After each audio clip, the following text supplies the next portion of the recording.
Now let's review our figure 17-25, and let's just start with the switch gear here to the left.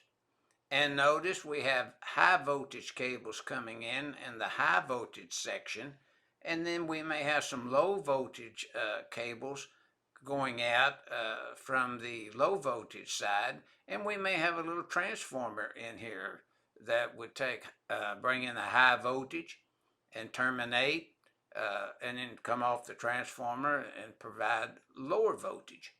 So equipment, motors, switchgear, controlled assemblies, and similar equipment is located here.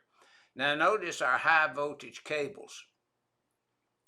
It says the high voltage cables and the low voltage system shall be permitted to occupy the same motors, switchgear, and control assemblies and similar equipment.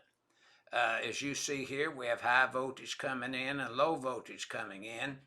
And we want to look at 490.35b as in boy and 490.48b as in boy. But the wiring methods, motors, switchgear, and control assemblies and other similar equipment, review 300.3c2 little d and the NEC. And that's what this figure 17-25 is illustrating to the user of the NEC.